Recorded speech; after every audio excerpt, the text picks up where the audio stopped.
Good morning, episode 352 Morning Minutes with myself, I'm Michael, that's Mark, and special guest, Anne Malin Gerdiff. How are you guys? Good, guys. How are you? Good. Thanks for coming on again. It's always good talking to you. The Brady Bunch. All right, so this morning we're going to be talking about how, probably off the back of social media, where we're seeing more and more agents working together on deals, but also collaborating together, referring clients to each other, sharing ideas, concept, technology between. And I know you guys and us, a lot of people in the company have really had that relationship for at least probably 2 years now, I would imagine. I think it's been going on 2 years. So I think traditionally a lot of people, especially on the inside and also on the outside looking in, that a lot of agents were quite selfish and they'd only look after themselves. There was a bit of a dog-eat-dog world internally in offices, but not to mention externally, they would talk to agents from other companies. But we're seeing a big shift in that, and we can probably thank that to a lot of people like Tom Panos, who brings a lot of agents under one roof, where our relationship sort of stemmed from, but also through social media now as well. So good morning. Good morning. And I think that is the key with the referrals are sometimes happening without us even knowing, because we are referring to you guys as a brand to trust. A lot of the clients that we have between the two companies are, realizing and being reassured about the fact that, yes, if these guys are working together, that's the caliber of people that we want to associate ourselves with. And it's making their life a lot easier. Yeah, and basically clients out there, they want more warmer relationships out there. So obviously it's just a trusted advisor thing, as we've seen in the last couple of years. Because I think people don't like having no relationship. So they're always looking for a warm relationship, even if it is through a third party. People don't like that cold start. Like it's very common in like the tradie industry. It's like, call my plumber John, and it's because it's been referred by someone you already know. You put such a high emphasis and an acceptance and credibility on that person, but the reality is you don't really know them, but you know the other person. So people love that, and I don't think we saw a lot of that in real estate. Mark? Yeah, I think it's also happening by automation. We don't actually realise. So before you would pick up the phone and ask around, now you've already got that embedded in your head of someone that you're going to use because they're associated with someone you know and trust. And an example of that is, as we just spoke about a client in DY that we had this conversation with you guys about a week or two ago, and then again that was reinforced by you met another client. They said, "Oh yeah, we use the Novax. We saw you guys were associated." So it's amazing how it's blowing up. It's manifesting sort of relationships and blowing up the old-fashioned way that we used to do business. But I like it. Yeah. Absolutely. Power of social media. Yeah. And it's here to stay, because they can see the authenticity of people that they're dealing with, that we're dealing with, that's what they're getting, which is a powerhouse in itself. And even same thing with, out of state agencies. So we had, for example, last week a client that was a tenant of ours, rented a prestige property in the district, and they were wanting to have someone of our caliber in Queensland that we introduced them to. So again, it's that sort of level of trust to say, okay, well, this is what I'm looking for. If you make my search easier, it will, help me understand that when I'm moving to a different state, that I can still expect a similar level of service from another agent as well. So that's great in itself. It is, and so guys, yep. Okay, Mark. Just to position you got. Where are you guys in Sydney? Sure, it's Norwest.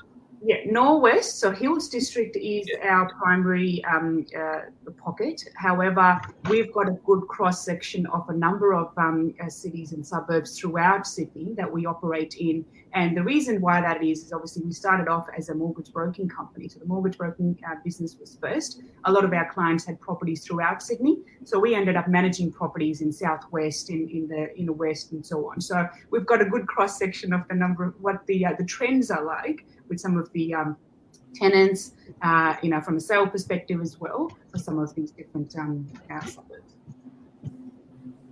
Yeah, great. And what type of trends are you seeing at the moment? We touched on just with the building home incentive that was brought in. What are you guys seeing there? So with the home builder grant, it's going through the roof. So basically, with lots of land, anywhere ranging from 270 to 350 square meters, we can't find registered land. So since the scheme has come out in place last year, it's gone through the roof. So and what was the scheme in bullet points? Just in case, what was the scheme in bullet points, just for people who are not aware of it? So if you're building a new property, the build date has to be by 31st of January. So initially it was 25 grand, now it's gone down to $15,000. So which we have seen a surge in mortgage applications, which we're discussing offline as well. So house and land packages up to 750,000 is unbelievable. So places like Box Hill, for example, if we was talking at the start of last year, we couldn't offload the block of land. Now you can't find block of land there. So it's been unbelievable. So obviously for the first-time buyers, even we've seen established dwellings, customers that have established older houses, they are selling those houses and getting newer properties and taking advantage of the scheme, as long as it's their principal place of residence. What about the renovation part of it? You know how there's buying a property but also renovating. Did you see an uptick in people renovating, taking cash out of the property and then renovating, or was it mainly people just selling and buying new? Yeah, mainly selling and buying new, because with the renovation, that scheme was you had to spend $150,000 to do the renovation to get the rebate from the government, and the property could only be priced up to 1.5 million. So that's like a major renovation. So a number of the clients that we spoke to, their properties were higher priced in the higher price bracket between 2 to 3 million. So and if they would have spent 150 grand, they wouldn't have got the rebate. So that kind of negated that scheme. So we've seen the influx in the first-time buyer market, which has been massive. And mortgage finance in the last 2 or 3 months, some banks have got turnaround times anywhere up to 40 to 50 business days, which is unbelievable. So if your buyer's out there at the moment, I would strongly suggest you get your finance application approved, depending on which lender you go to. So I know, for example, some of the major banks are taking 50 days plus, and some, it's pretty. So that's 50 days to get a pre-approval. Correct. Business days. Business days. And sometimes, if the information is not provided up front, if there's a second or third touch involved, it could take up to 3 or 4 months. So just be mindful out there, and speak to whichever mortgage broker you speak to, just to make sure the turnaround times. But the good thing is, obviously, if you're a platinum broker, which we are, so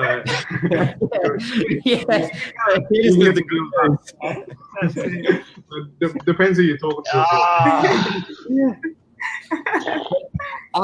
So that just highlights the importance of knowing who to speak to, especially that there's a lot of customers who still just walk down to the bank and they don't know what a broker is, don't value a broker, more the understanding. They could be walking into a place that will tell them it's going to take them 6 weeks to get pre-approved, and they think that's normal. And they think that's the golden rule. Because if CommBank tell me it takes 6 weeks, I just assume that's normal. But then you speak to a broker, you're like, well, out of the 50 people who can do a deal, it's normal for 6 who basically don't want to give you money. But then there's 20 that could do it in a few days if you're at that level. So it just highlights the importance. Mark, what were you going to say? You were going to jump in. I can't remember. But, say that again. Sorry? Yeah. Also, I think why the turnaround times have blown out is because the number of the cashback campaigns that are on offer from the major banks, ranging from up to $4,000 per refinance. So there's a couple of banks out there that are giving $2,000 to $3,000 per property. So if you have 5 or 6 properties, that's a major cashback boost you got, plus you're getting extra interest rate on the market. So a lot of customers are looking at the current interest rates as well, just to make sure they get the best deal, rip equity out so they can buy the next property. Do you have to change bank as well? You have to definitely change. If you guys told me we're going to be getting, if you guys told me the banks were going to be giving cash back 10 or 20 years ago, I would have laughed. I find it just amazing they're doing cash back. Big 4 banks. Banks are hungry at the moment. And you're talking about assessments as well. People getting more money. We always love to hear that. So do you want to go through that? Yeah. So the assessment rates have been quite high. So it's been with a 2.5% buffer on top of the actual interest rate normally, which with the interest rate was the assessment rates earlier last year were up anywhere up to 7.25%. So even though the interest rate was 3.5%, the customer had to service their loan on 7 to 7.25, which was killing the serviceability. Now the assessment rates over the last year have come down considerably. There was another change end of last year, which we have seen borrowers being able to borrow more than they would previously. So basically, if they could borrow X, Y, Z, now they can borrow 50 to 100, 150,000 more, which can potentially get them in their dream home, which thought was out of reach previously. So we've seen that as a massive game changer as well. So we're doing serviceability on a number of our clients, which previously thought they couldn't buy that property. And that's huge. Yep, go Mark. Ali. For anyone who remembered the legislation last year, there was a big announcement made by the Reserve Bank saying that they were going to be easy. Everyone had a bit of a laugh and said that's not going to happen. By the time it is, it'll be maybe a year away.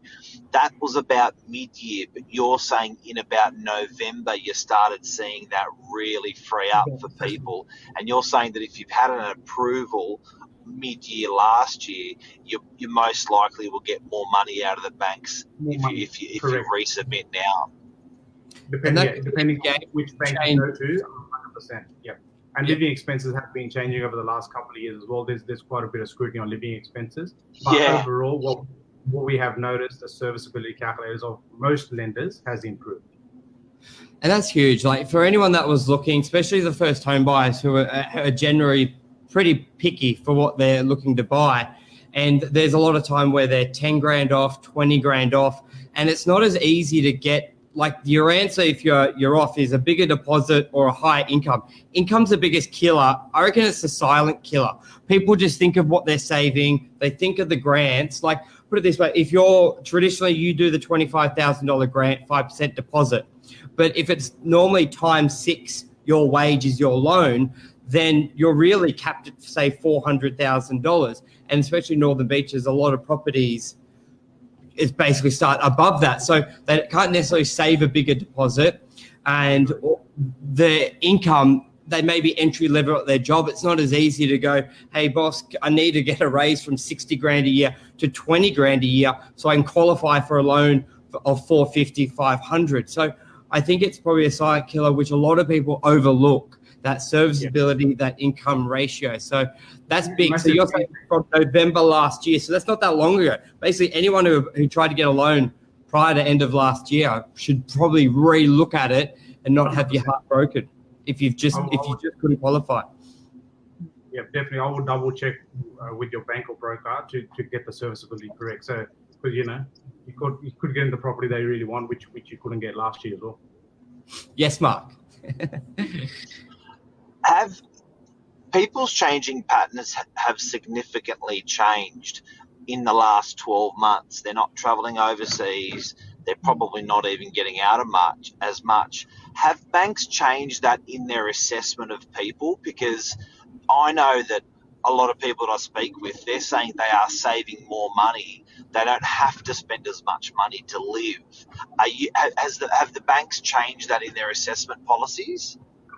We thought they would, but to be honest, the living expenses are quite heavily scrutinized at the moment. The banks have set their benchmarks. We haven't seen a loosening of that policy just yet, but I think it should be around the corner, because you are correct, Mark. A lot of consumers are staying out at home and not spending that extra money on transport, eating outside. So yes, there is a shift there, but not seeing the calculators at the moment. Also during COVID, obviously some industries have been hit harder than others. So banks were a bit more conservative. They were shading, bonus income, overtime income, double shading. We had to provide extra commentary, which we have started to see a bit of relaxation towards the end of last year as well. So what the feel that we get out there, banks do want to lend as long as there is deal on the table to be done. And then the risky industries such as migration, for example. Migration, hospitality, airlines, yes, that is still heavily scrutinized. So tourism, hospitality. Tourism.